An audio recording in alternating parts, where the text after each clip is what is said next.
भारत और अफगानिस्तान के बीच 3 T20 match खेले जाएंगे। 13, 15 और 17 सितंबर को नई दिल्ली में सभी मुकाबले। बांग्लादेश सीरीज संकट में, भारत और अफगानिस्तान के बीच 3 मैचों की T20 सीरीज खेली जाएगी। क्रिकबज़ की रिपोर्ट के अनुसार अफगानिस्तान क्रिकेट बोर्ड ने T20 सीरीज की तारीखों को कंफर्म किया है। मुकाबले 13, 15 और 17 सितंबर को नई दिल्ली के अरुण जेटली स्टेडियम में खेले जाएंगे। बोर्ड ने 10 अगस्त को भेजे लेटर में कहा कि BCCI ने तारीखों पर सहमति दी है। इस सीरीज के साथ ही भारत के बांग्लादेश दौरा की संभावना लगभग खत्म हो गई है। सीरीज को लेकर BCCI या अफगानिस्तान बोर्ड से कंफर्मेशन आना बाकी है। ये पहली बार होगा कि अफगानिस्तान बायलैटरल सीरीज में आधिकारिक तौर पर भारत की मेजबानी करेगा। बोर्ड ने मीडिया राइट्स होल्डर से अपनी advance planning, scheduling, production arrangement, promotion activities और दूसरी तैयारियां शुरू करने को कहा है। 2 साल से टल रहा भारत का बांग्लादेश दौरा।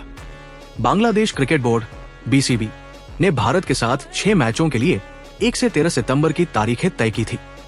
इनमें 3 T20 और 3 वनडे मैच खेले जाने थे। बोर्ड प्रेसिडेंट तमीम इकबाल ने कहा था कि हमने सरकार से कहा है कि भारत से बात करें।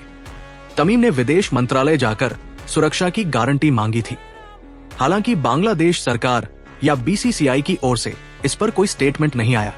अब अफगानिस्तान सीरीज का कम से कम एक मैच इस विंडो से टकरा रहा है। बांग्लादेश सीरीज को 3 पॉइंट्स में समझे। सीरीज 2024 में होनी थी, दौरा पहले 2024 में होना था। इसी दौरान बांग्लादेश में सरकार विरोधी आंदोलन हुआ और सरकार बदली। फिर भारत बांग्लादेश के बीच तनाव की स्थिति बनी। इसकी वजह से सीरीज टाल दिया गया था। अब सीरीज सितंबर 2026 में कराने की बात चल रही है। हालांकि भारत की तरफ से हरी झंडी नहीं मिली है। सुरक्षा बड़ा इश्यू। तमीम इकबाल ने बांग्लादेश की विदेश राज्य मंत्री शामा उबैद इस्लाम से मुलाकात की। उन्होंने सरकार से कहा है कि वे भारत सरकार से बात करें।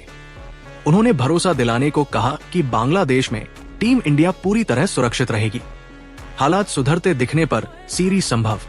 हाल ही में भारत ने बांग्लादेश के प्रधानमंत्री तारिक रहमान को भारत में होने वाले ब्रिक्स सम्मेलन का न्योता दिया। दोनों देशों के विदेश मंत्रियों की बातचीत भी हुई। इसके बाद सीरीज होने की संभावना बढ़ गई थी। गणेश चतुर्थी पर मैच कराने की बात चल रही। क्रिकबज़ की रिपोर्ट के अनुसार अफगानिस्तान बोर्ड ने 14 सितंबर यानी गणेश चतुर्थी के दिन मैच कराने का प्रस्ताव भेजा है। बोर्ड ने BCCI से पूछा है कि क्या पहला या दूसरा मैच 14 सितंबर को किया जा सकता है। इससे सीरीज को त्योहार से जोड़ा जा सकेगा।